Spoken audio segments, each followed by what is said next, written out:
ଗାଁ ପାଖ ଫଳ ବଗିଚାରେ ଗୋଟିଏ ସେଓ ଗଛ ଥାଏ। ଜଣେ ଛୋଟ ପିଲା ପ୍ରତିଦିନ ସେହି ଗଛ ମୂଳକୁ ଆସି ଖେଳକୁଦ କରେ। ପିଲାଟି କେତେବେଳେ ସେହି ଗଛ ଡାଳରେ ଓହଳି ପଡ଼ୁଥାଏ ତ କେତେବେଳେ ଗଛରୁ ପାଚିଲା ଫଳ ତୋଳି ଖାଉଥାଏ।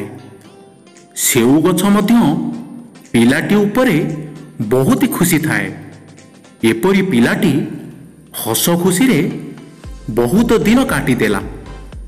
ଦିନେ ସେହି ଛୋଟ ପିଲା ଅଚାନକ କୁଆଡ଼େ ଚାଲିଗଲା ଯେ ଆଉ ଦେଖାଦେଲା ନାହିଁ। ଏପାଖେ ଗଛ ପିଲାଟିର ଫେରିବା ବାଟକୁ ଅନାଇ ବହୁତ ଉଦାସ ହୋଇଗଲା। ଏମିତି କିଛି ବର୍ଷ କଟିଗଲା। ସେହି ଛୋଟ ପିଲାଟି ପୁଣି ଥରେ ଗଛ ମୂଳକୁ ଆସିଲା। ଏଥର କିନ୍ତୁ ସେ ଆଉ ଆଗ ପରି ଛୋଟ ହୋଇନଥିଲା। ଗଛ ପିଲାଟିକୁ ଦେଖି ବହୁତ ଖୁସି ହୋଇଗଲା ଏବଂ ତା ସାଥିରେ ଖେଳିବାକୁ କହିଲା। କିନ୍ତୁ ପିଲାଟି କହିଲା, ମୁଁ ତ ଏବେ ବଡ଼ ହୋଇଗଲାଣି, ମୁଁ ତୁମ ସହ ଆଉ ଖେଳିପାରିବି ନାହିଁ। ହେଲେ ମୋତେ ଖେଳିବା ପାଇଁ କାଠର କଣ୍ଢେଇଟିଏ ଦରକାର, କିନ୍ତୁ ସେଥିପାଇଁ ମୋ ପାଖରେ ପଇସା ନାହିଁ। ପିଲାଟିର କଥା ଶୁଣି ଗଛ କହିଲା, ତୁମେ ଆଦୌ ଚିନ୍ତା କରନି।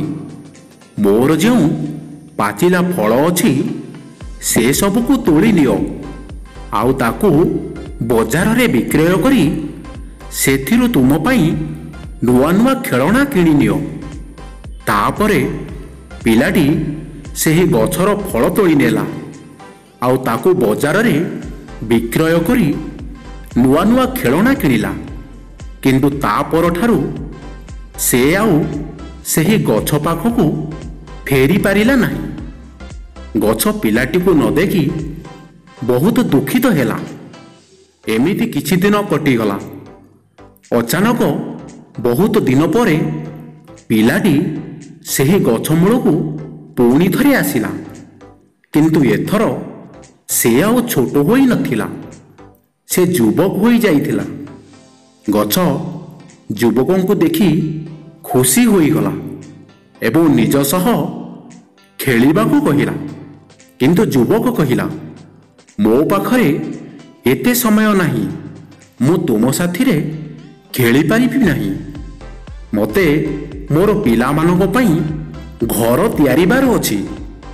ତାପରେ ଗଛ କହିଲା, ଶୁଣ, ମୋର ଯେଉଁ ଲମ୍ବା ଡାଳ ଗୁଡ଼ିକ ଅଛି ସେସବୁ ବହୁତ ମଜବୁତ। ତୁମେ ସେଗୁଡ଼ିକ କାଟି ନିଅ ଆଉ ନିଜ ପିଲାମାନଙ୍କ ପାଇଁ ଘର ତିଆରି ଦିଅ। ତାପରେ ଯୁବକ ଜଣକ ଗଛର ଡାଳ ଗୁଡ଼ିକ କାଟି ସେଥିରେ ନିଜ ପିଲାମାନଙ୍କ ପାଇଁ ଘର ତିଆରି ଦେଲା।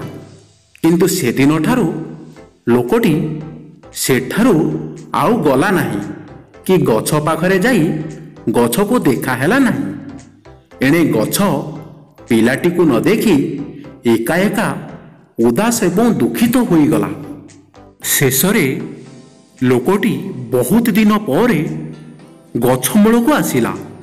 ସେ ବହୁତ ଦୁଃଖିତ ଦେଖାଯାଉଥିଲା ଆଉ ବୁଢ଼ା ମଧ୍ୟ ହୋଇଯାଇଥିଲା। ତେଣୁ ଗଛ କହିଲା, ହେ ମିତ୍ର, ମୋ ପାଖରେ ତୁମକୁ ଦେବାକୁ ଆଉ କିଛି ନାହିଁ। ନା ମୋ ପାଖରେ ଫଳ ଅଛି ନା ମୋର ଡାଳ। ଏବେ ବୁଢ଼ା ଲୋକ କହିଲା, ମୋତେ ତୁମର କୌଣସି ସାହାଯ୍ୟ ଦରକାର ନାହିଁ।